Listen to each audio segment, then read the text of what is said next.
आप देख सकते थे काफी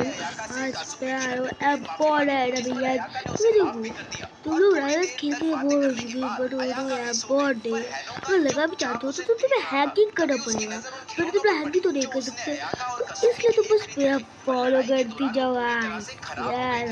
अरे यूट्यूब पे मेरा कहीं से वीडियो अपलोड यूट्यूब पे एक सब चला था तो मैं हर दिन सब करते रहूँगा कल मैं वीडियो भी बनाता क्योंकि अरे बड़ा एग्जाम है तो चलो भाई अभी तुम लोग अगर इसको नहीं जानो तो फिर आप एबॉर्ड एरिया तो जरूर ज्वाइन हो जाओ गाइस। मैं चलता हूँ गेम पे अभी खेलती हूँ ठीक है। ये क्या है? अरे रीप सेक पूरा देखिए देखिए रीप से पूरा इसी पे बस भाग के आ गया चलो बस पकड़ो ये जो होगा हमारे पास में। चलो चलो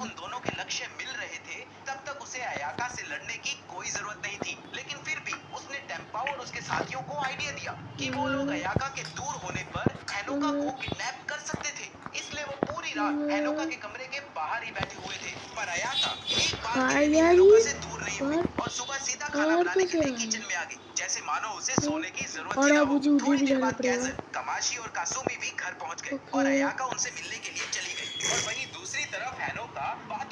जल्दी जाना पड़ेगा ये ओके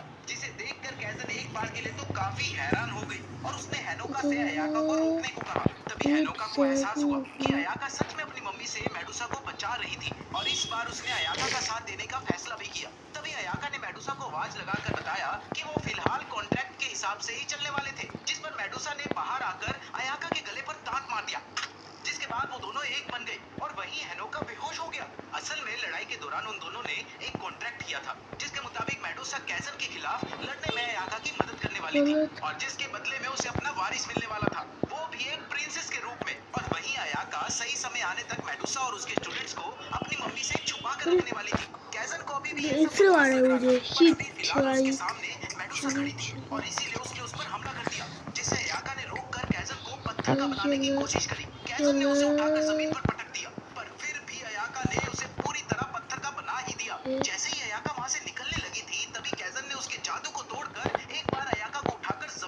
रीप अच्छा इधर से वाले चलो भाई अरे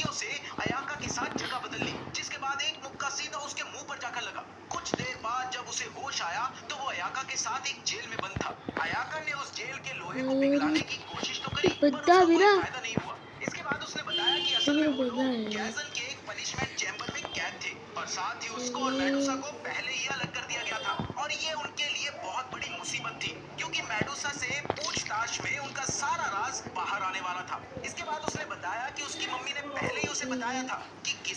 ओके ओके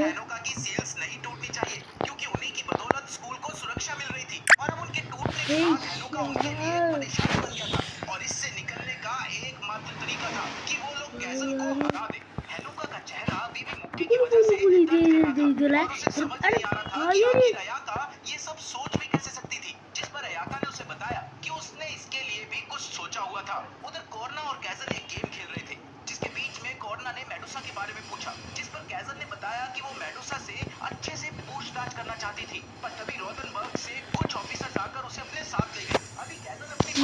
पूरा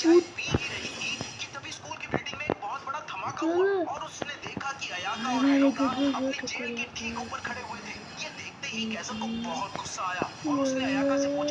चलो वेरी गुड वो तो करेगा चलो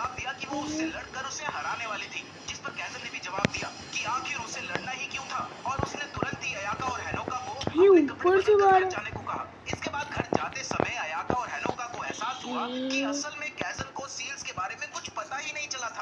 रात अयाका के काफी करीब सोने की वजह से हैनोका को सपने में अयाका की मेमोरीज दिखाई दी जब कैसल ने दो विचीज की बेटियों को अयाका का दोस्त बनने के लिए चुना था और बाद में यही दोनों स्टूडेंट काउंसिल के वाइस प्रेसिडेंट और थर्ड मेंबर भी बने थे। इनका नाम था केन और टोको और ये बहुत ही जल्द अयाका के काफी अच्छे दोस्त भी बन गए थे और जल्द ही उन्हें एहसास हुआ कि अयाका लोगों से जल्दी बात नहीं कर पाती थी पर वो बाकी सभी चीजों में बहुत ज्यादा तेज थी और धीरे धीरे उन दोनों को ही अयाका की पर्सनैलिटी से प्यार होने लग गया और देखते ही देखते अयाका को पसंद करने वाले बच्चों का एक बहुत बड़ा ग्रुप बन गया था जिस वजह से अयाका आगे जाकर प्रिंसेस भी बनी। पर एक दिन अयाका की नजर हैनोका पर पड़ी जो अपनी बहन के साथ स्कूल में आ रहा था और हैनोका को देखते ही यार ये बता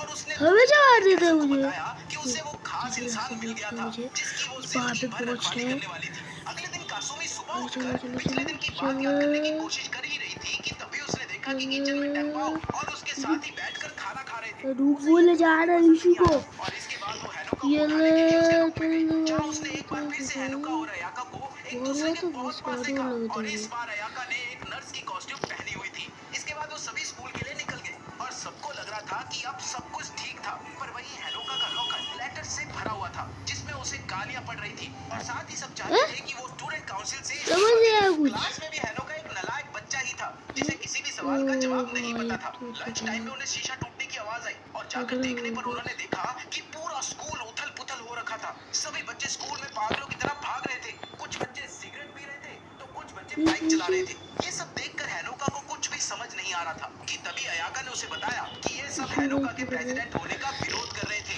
तभी रेमन नाम की एक लड़की ने टोको को उनके सामने फेंका और साथ ही हैनोका को लेटर दी जिसमें उसे 2:30 बजे जिम खाना में अकेले बुलाया हुआ था और इस लेटर से ये साफ था कि रेमन उसे बातचीत के लिए नहीं बुला रही थी। यही तो चाहिए था टोको ने बताया कि पिछली रात अपनी शिफ्ट के दौरान उसने पिछले प्रेसिडेंट को रेमन के साथ बार में देखा था जहां उसने रेमन को सारी बात बताई कि कैसे हैनोका ने जबरदस्ती उससे उसकी पोजीशन छीन ली थी। इसके बाद अयाका ने बताया कि असल में रेमन उन्हीं 5 विचीज में से थी जिन्हें स्कूल की सुरक्षा के लिए रखा गया था और उसे बियर किलर भी कहा जाता था यार ऊपर से मार देता है बियर नाम का टाइगर जू से भाग गया था पर रेमन ने उसे अकेले ही अपने हाथों से हरा दिया था और 2 महीने पहले ही उसे स्कूल से निकाला गया था। लंच टाइम में हैनोका ने कैसल को याद करते हुए कहा कि प्रिंसिपल स्कूल में होने वाली तोड़फोड़ से काफी नाराज होगी प्रिंसिपल किसी काम से शहर से बाहर गई हुई थी और आज के लिए कॉर्नो ही प्रिंसिपल थी और उसे स्कूल से कोई फर्क नहीं पड़ता था। इसे छुप के बड़ा हुआ था से कुछ टिप्स लेकर जिम खाने की तरफ हमें यार ये लेक सर को यार भैया मार देता मुझे और पूरा जिम खाना बच्चों से भरा हुआ था। हैनोका रेमन से बात करना चाहता था पर रेमन का इरादा कुछ और ही था। वो तो हैनोका को सबके सामने अरे यार ससुकी ने पूछो इसलिए हैनोका के तुझे पास तो इधर से और कोई आता नहीं है उसे नीचे गिरा दिया। हैनोका के वापस उठते ही रेमन ने लगातार मुक्के मारना शुरू कर दिया और वो फिर से नीचे गिर गया। इसके बाद रेमन ने उसे खत्म करने का फैसला किया पर हैनोका भी कब से इसी मौके का इंतजार कर रहा था क्योंकि अयाका ने उसे ये सब सिखा कर भेजा था। हैनोका ने अपनी थोड़ी सी पावर का इस्तेमाल किया और रेमन को नीचे गिराकर जितना लगे बाहर का आते थे यार और इसी अकेले